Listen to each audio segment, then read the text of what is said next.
Hey, good morning, everybody. Welcome back to the Roads Less Traveled. So today we are actually checking out Wild, Florida. It's about 45 minutes south of Orlando, maybe 30 minutes from the theme park area. But today we're going to check out the animal park and go on a 60-minute, 1 hour long airboat ride. So come join us, have a good time, and let's see where the road takes us.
Gator in front of the boat. Yeah.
big enough to eat their younger siblings that are coming out of the egg that are only about that big. So the mom will have to kick them out of the nest if that starts to happen, and if they keep doing it and they don't leave, she'll eat them. Oh, wow. Yeah.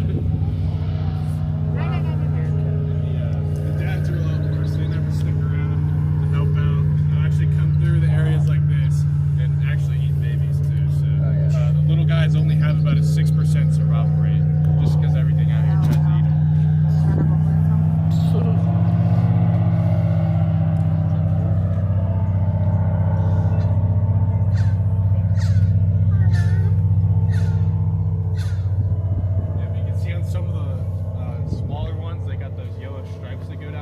That's to help them blend in with all the grass, but as they get older, they'll fade away.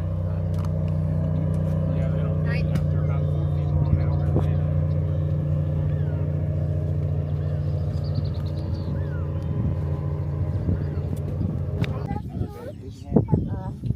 So she was under the water, but as I pulled up, I picked up right out of the grass right there. I see a smaller baby right there. That one is a hatchling from last August, so it's about 7 months old. The first nest that we stopped at didn't have any babies or any hatchlings. So she's got some small ones with her. But she's probably about a 6-footer. A good way to tell when you can only see their head is if you go from the tip of their nose back to their eyes, and that length in inches will convert to feet in its total length. So she's probably about 6 inches nose to eyes, so about 6 feet long.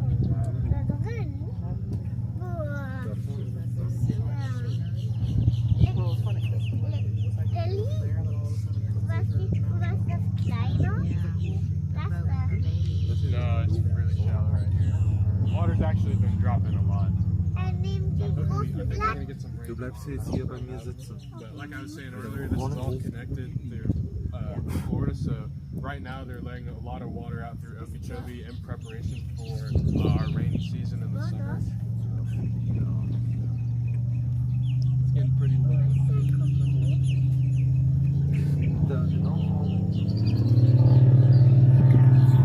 Ich mache gleich den Kopf wieder, den Mund wieder auf.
So in addition to our admission today here at Wild Florida, we actually also get entry into the animal park.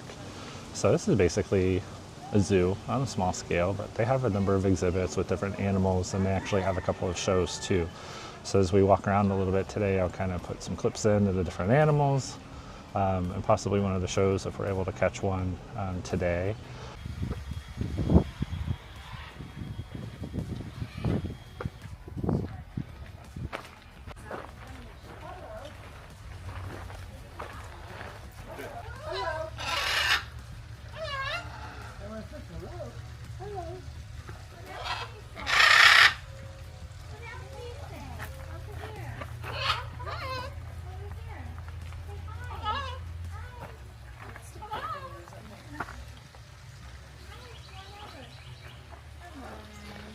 I've never seen the tongue in person. It might not even look real. It is so blue.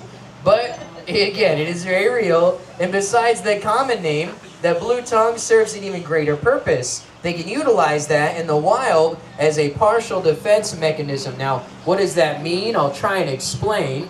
Just use your imagination. Imagine Mr. Blue is on the ground looking for food. On the ground, he's all of 2 inches tall. He blends right in with his surroundings thanks to the markings and patterns on his body.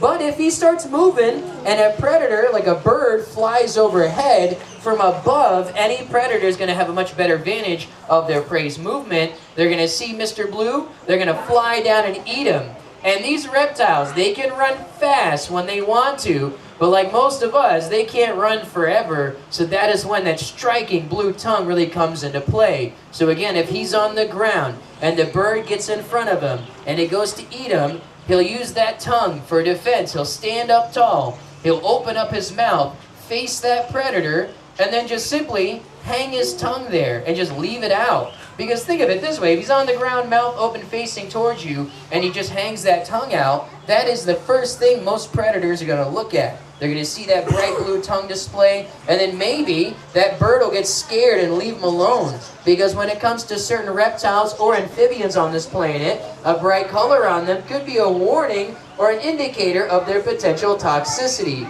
A great example, poisonous dart frogs are blue, green, orange, and yellow. Poisonous because of what they eat, where they're found, whereas their coloration could maybe scare off an animal. So with Mr. Blue, that tongue is a form of mimicry. He's trying to trick that bird, you, me, any animal, into thinking that just because he's got a bright blue tongue and he's showing it off, that he must be venomous or poisonous, when really, to everybody here, Mr. Blue, he's a completely harmless, cold-blooded reptile. Now, being cold-blooded, it is still a little chilly out here as the sun's coming up for him, believe it or not. So I do want to put him back under the proper heat UV. So now I want everybody out here to simply say, bye, Mr. Blue. Bye, Mr. Blue. Yeah, you guys are awesome. And he can actually hear us. If you're watching or looking, he has these holes in the side of his head. Those are his ears. So he does have external ears, unlike a snake, which does not have external ears. Now, since everybody was so brave, next I'll bring out a bigger exotic animal. Yay! It's okay. Some of you look scared. Don't be scared. But really, I am going to bring out a much larger exotic animal. This next guest is not from Australia. Our next guest is all the way from South America. And her name is Red. And I believe that Red is an amazing ambassador for her species because she's so beautiful, even though Red doesn't actually have any eyelids. But we'll see what you guys think. This is Red!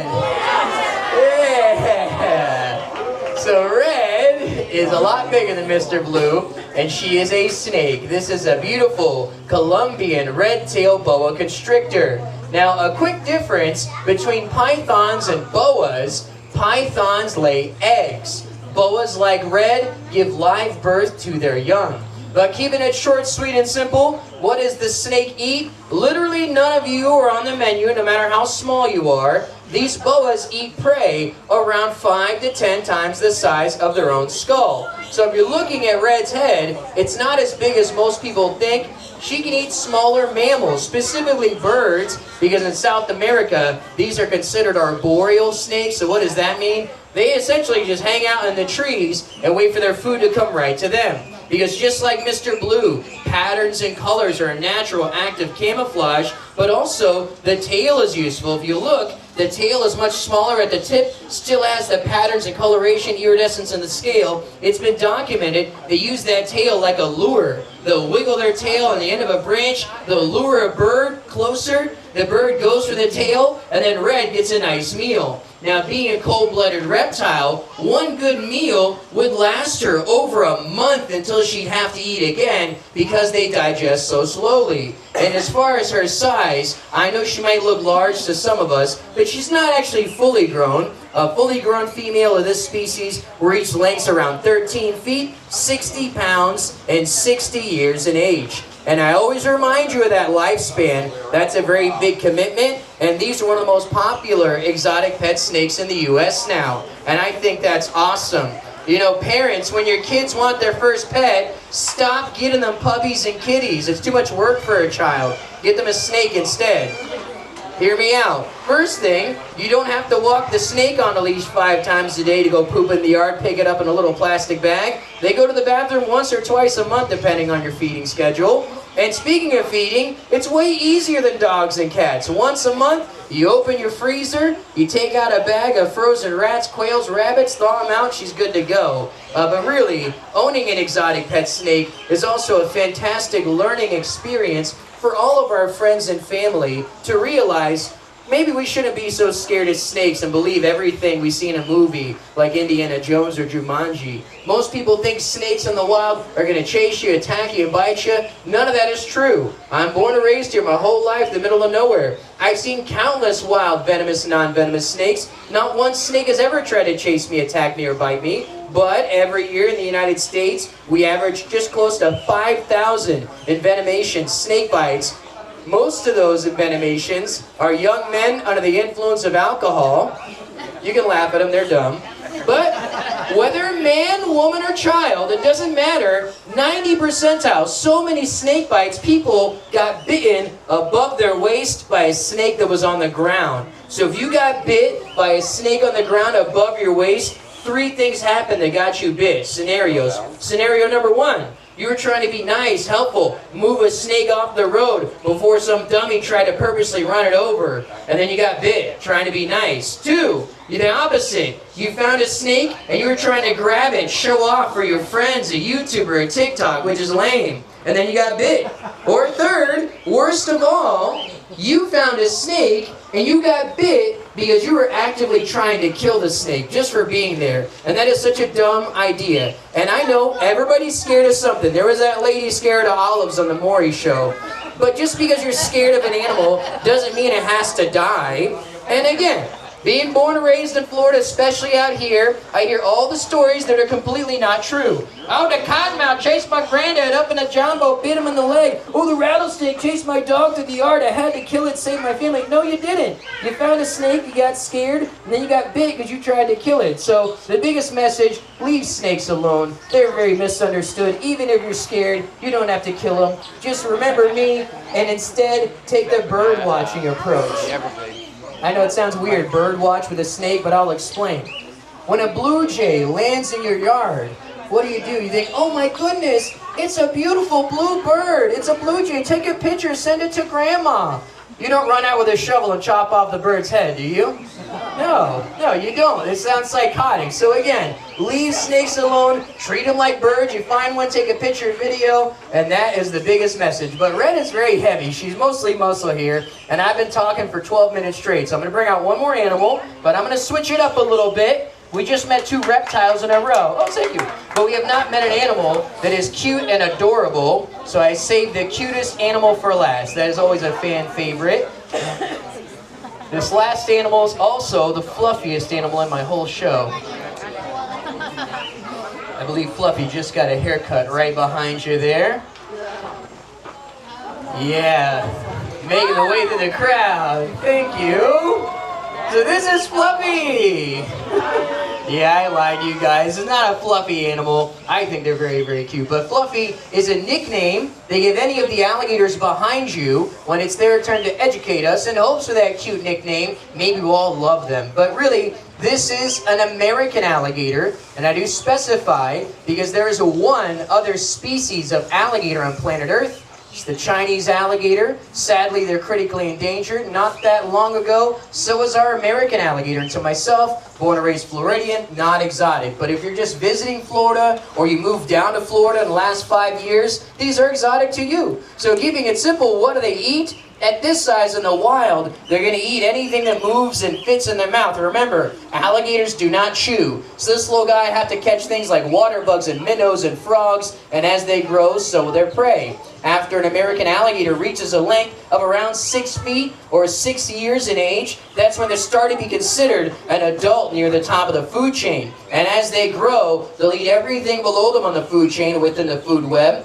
When an alligator's big enough, they'll eat turtles, snakes, birds. They'll even eat each other. They are cannibalistic out in nature. And that leads to their true size. The female of this species will average close to 8 to 10 feet versus males grow indefinitely to the day they die, averaging around 12.5 feet for a big male. A great example, right behind you, he crawled on land, he canceled his own show. That was Crusher. He's our largest alligator on property. He's just under 14 feet, under 1,000 pounds, but he'll keep growing every year. And speaking of that, their lifespan is remarkable. They might outlive some of us. These reptiles have been recorded to live well over 80 years in age. And the only reason they live that long, they're really good at one thing in particular, hiding.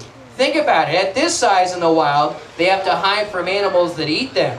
And when they get big enough, they're going to hide, of course, from the things that they want to eat. Now, before I go, I'm also going to very quickly demonstrate the sound that a baby alligator would make.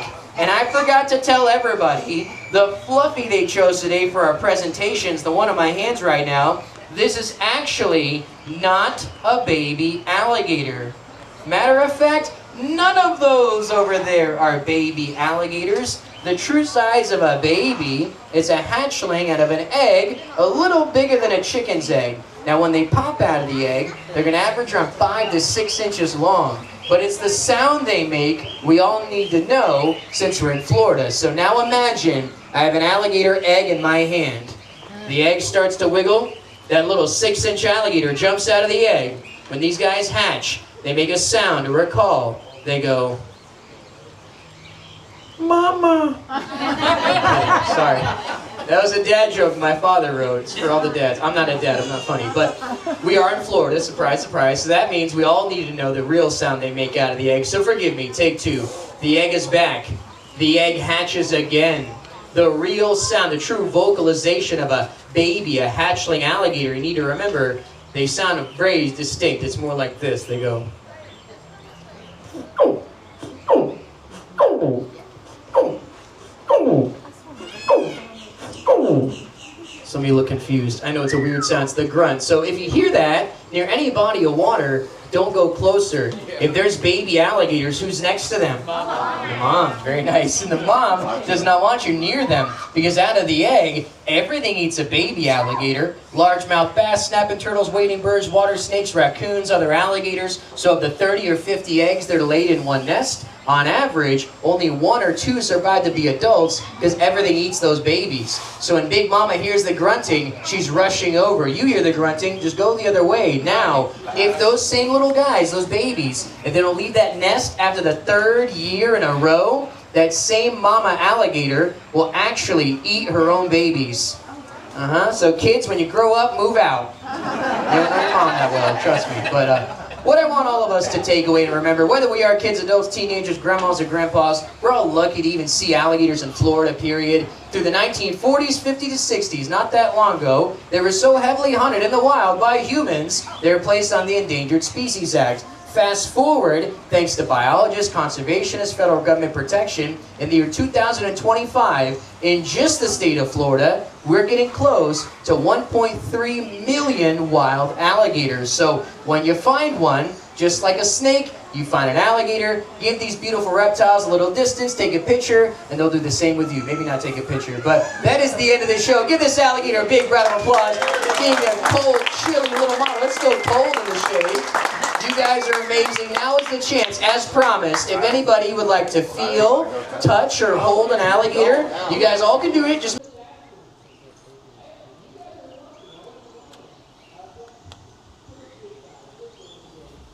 Oh, the babies are called kits.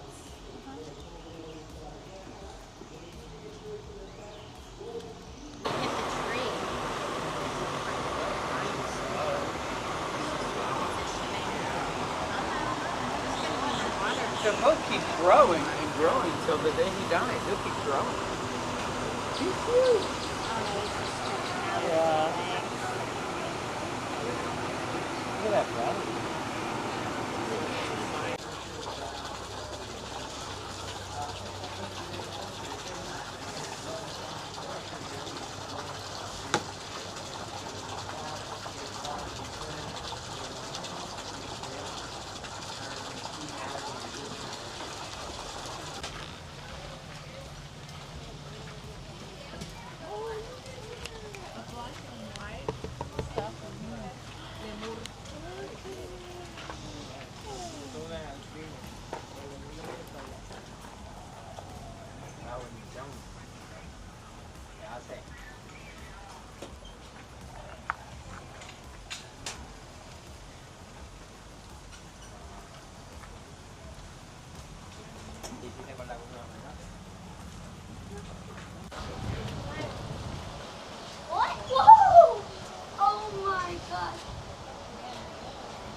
really enjoyed my time here today. Definitely take a few minutes, look on Groupon. If you'd like to get a really good deal, I think today we paid $36 for the 60-minute airboat ride, and then also got entry into the animal park here. There is an additional thing that you can add on. I don't remember the exact cost right now, but they do have a drive-through safari too, so if that's something that interests you, you can always take advantage of that as well. Maybe we'll come back and do that on another day. But for now, I think this is going to be it for Wild Florida. I think we're going to head out of here, go grab some lunch, and head back towards Orlando. And then maybe we'll head over to Universal. We'll take a peek and see what the wait times look like. But thanks again for joining us today on Roads Less Traveled, and we'll catch you next time.